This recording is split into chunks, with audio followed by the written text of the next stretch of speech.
Hi, everybody. So, in the recent release from Adamu, he mentioned that there are these new timelines that have now been made available. If you haven't watched that release, please do so. This is really an addendum. This is to answer some additional questions that have arisen from then. Now, what Adamu was talking about was that there is an existing structure that's been in place, I don't know, since forever, of raising consciousness through density levels. And again, if you're not familiar with the density levels, there's a document, I'm putting a link on the screen as well, to go and have a look at to understand what densities are. It's quite a crucial understanding. I mean, if you're even vaguely interested in metaphysical matters, if you want to understand why life is the way it is, why life here on Earth is the way it is, where we're going to, where we're coming from, densities are a crucial concept. And what we're talking about with the timelines is the way in which we are going to raise our consciousness through the densities. A little bit of background. As a long-term consequence of the way humanity arrived on planet Earth, the way humanity has been genetically modified to be what we are a long time ago by extraterrestrial races. As a long-term consequence of that, humanity is what it is. We are here at the third density of consciousness. We've been stuck here. From many perspectives, it is seen that planet Earth is holding back the evolution of not just the galaxy, but from a certain perspective of the universe. That is seen to be a problem. Because of this so-called problem, this problem of the stuckness of consciousness, there have been all kinds of interventions. If you're listening to this transmission, you're almost certainly yourself a starseed or one of the others, the wanderers that have come in from elsewhere to assist with this stuckness, to move the evolution of consciousness forward. So where are we moving it to? Well, again, if you refer to that document on densities, the third density is where we are. It's at a place where you are like a child. You're standing in a store full of things, and everything looks exciting. Everything's amazing. Everything's, oh my goodness, how would this taste? How would that look? I'd love this. We're just presented with options. Now, some of these options to the human personality are distasteful. Painful, shocking experiences, but it's all part of the experience of what is on offer here. And as long as you're dazzled by these options, you're going to be filling your life with the pursuit of those options, making success of your life, being a financial powerhouse and getting to the top of the pile of a corporate, of multinational scope might be one option that some people find very attractive. Others who begin to awaken find other options far more appealing, like the discovery and the healing of yourself, of your psyche, like discovering the divine within, like awakening that divine essence. When you do that, then you're no longer looking at the options outside of you. You're no longer saying, oh, it's all about raising happy children, or it's all about having the most toys, or it's all about whatever other option is presented to you. You're starting to say it's not about those external options, it's about the internal options, the ones that I find inside of myself. That's when you start to elevate your consciousness. Now, traditionally, the fourth level of consciousness, from third, we move into fourth, when we begin to find something to focus our life energy on. We say, I'm about this.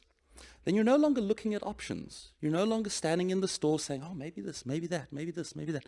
You've picked a path. Then you're on your fourth density journey. Typically, the fourth density journey has been defined as either service to other or service to self. These are the paths you're going to go by. This is the old view. If you are on the service to other path, for example, you start to say, the meaning of my life is about finding a place that this light that I carry inside of myself, this divine spark, can serve and help and heal and raise consciousness and make other people happier. Whether those other people in your mind are animals, whether it's nature, plants, the planet, whatever you find. It might also be, you might decide you're a religious person and you're here to serve God, whatever that is for you. Whatever the case, that's the service to other path. I find what I have and I give sort of a path. The alternate path, the service to self path. Life is hard, life is cruel, it's very difficult to be here. You've got to look after yourself first. I've got to take care of me. So I'm going to be all about me. I'm going to be looking after me and making sure that others are helping me to look after me. And if they won't, then I cut them out of my life. I'm looking for those who will serve me. And some people get quite, in the material world, quite powerful on this path. They become leaders because others say, oh yeah, you know what you're doing. You seem to be quite smart. I will serve you. I will do what you say. And some of those service to self people are quite benevolent in their service to selfness, and they rise to fifth density consciousness. It's still all about me, but I understand that I have to give to get. I have to be good to the world to get good back. Fifth density consciousness is understood to be a place of transaction. You also get fifth density service to others. Very same kind of an idea. I'm all about the giving. I'm all about the helping. I'm all about the serving. But I understand if I don't also get, then I can't help. I get empty. I run out. I lose personal power. I lose resources. I've got nothing more to give. I'm empty. So typically, service to other fourth density beings will burn out a few times. They'll just run out. They'll come to a place of emptiness, of exhaustion. And then they'll say there has to be a better way when they awaken to fifth density consciousness. So you can see there are parallels. There's this path or that path, the service to other path, the service to self path. Either path, you start out with thinking quite small, and then you begin to realize you have to transact, you have to exchange to keep going. And then from the fifth density level, you can awaken some more. You can realize that the other is the self. Because what I'm putting out, if I put out energy, it comes back to me. I don't even have to think about getting back. At the awakened level of this transactional consciousness, the giving to get kind of a person, the transcendent, enlightened level of it is the realization that all is one. That if I put out, I get back. If I take, it will be taken from me. So we learn to treat life in a different way. Sixth density consciousness dawns. Now it is entirely possible to do this here on planet Earth. We have been doing it. People have awoken to sixth density consciousness here from the third density all along. It's been quite a difficult thing because consciousness has been heavy, dense, low. Information, guidance, teaching about ascension, about awakening has been very lacking and often difficult to understand, difficult to get into. And we've been persecuted for these kinds of teachings. Times are changing. Now we're moving into a different phase, where we are moving towards a fracturing of the timelines, a fraying of the timelines, where instead of us all being on the same timeline trying to do what we're doing here on planet Earth, here in the third density, we're going to go off in different directions. Now, the assumption that has been allowed to percolate in human consciousness, this was the loving misinformation that Adamu was talking about, was that when the timelines are split, they will be split service to other versus service to self. In other words, service to other beings would go off together on a timeline and share in a co-creation together, and service to self ones would do the same. Two different experiences of life, quite possibly entirely different planetary realities, depending on what happens with the split. That was the story. Now, because that story was allowed to percolate and wasn't corrected, those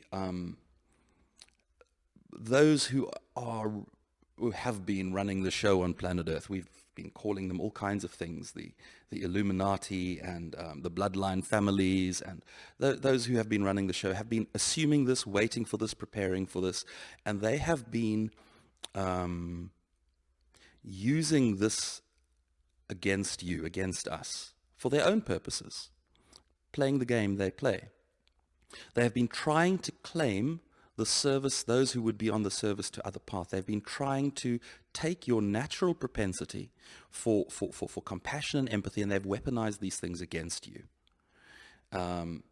If you follow mainstream media with absolutely any degree of interest, if you give any credence to what you are receiving in the mainstream media, then you are receiving a message that takes your compassion and weaponizes it against you.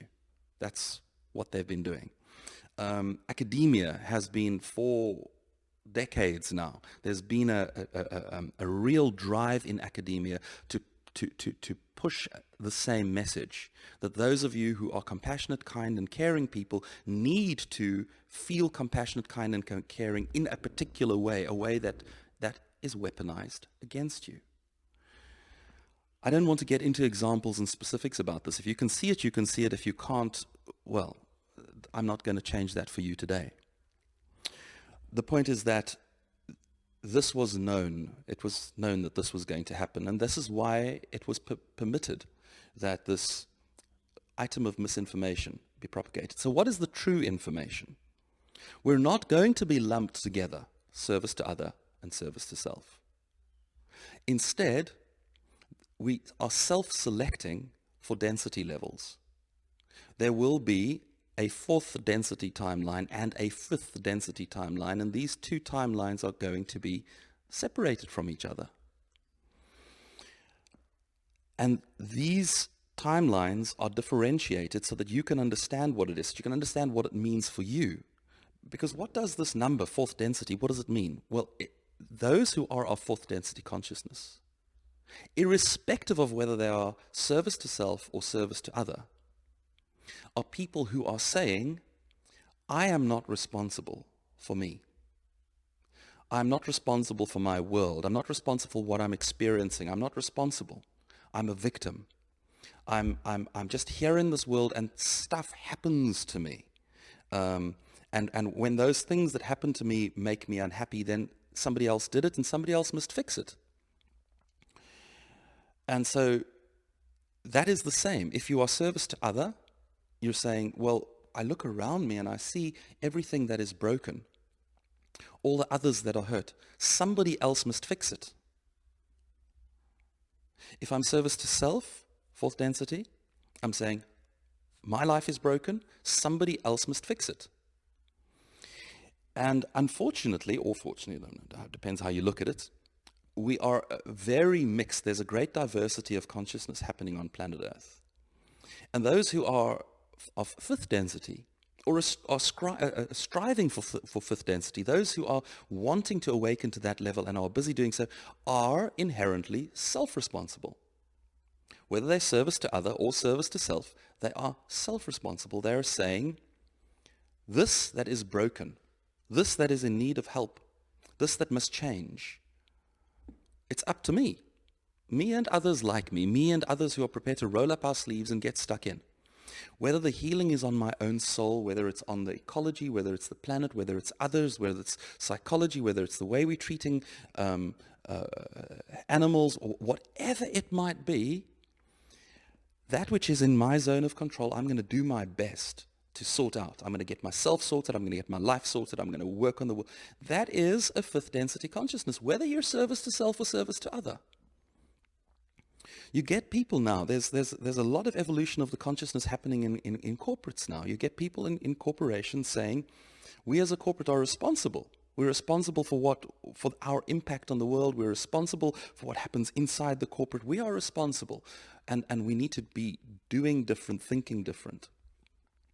Sometimes those choices, CEOs of corporations are people just like you. They're very often quite smart and this and that, but they're human beings and they mess up things just like you do, and they're confused by the same things that the rest of us are confused by. They're consuming the same press the rest of us are consuming.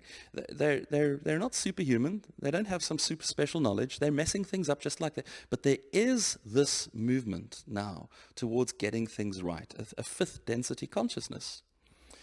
So the idea then is that there are those that you can very profitably intervene with. An extraterrestrial race can land and engage with those of us that they can help. They're the fifth density ones.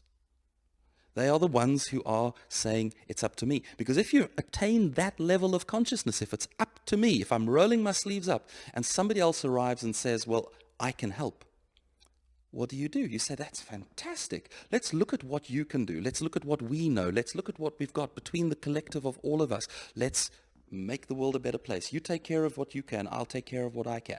Great mindset. Very positive, very helpful, very, very functional. You can do something with people like that. Fourth density consciousnesses, there's not a lot you can do for them. They have to get over it. They have to see this isn't working. There is that kind of dark night of the soul that I was talking about. That place where, as a fourth density consciousness, you just run out. You have no resources and you cannot anymore. And you say, okay, doesn't work. And then you evolve to fifth density consciousness. Then we can do something with you. The idea, of course, is not to get to fifth density consciousness. The idea is to get to sixth density consciousness. The idea is to get to that place where you have found something solid, like a concrete base that you can stand on. And that happens at sixth density. That happens at the level of awareness of, oh my goodness, you find the divine, the sacred, the godlike inside of yourself. Probably if you've traveled the service to self path, you find it there first. But you also find it in absolutely everyone and everything else around you. You find it in the people, the plants, the animals, the nature. You find it in the planet. It's everywhere. That first dawning is sixth density awareness. And that changes the way you treat each other, the way you treat life.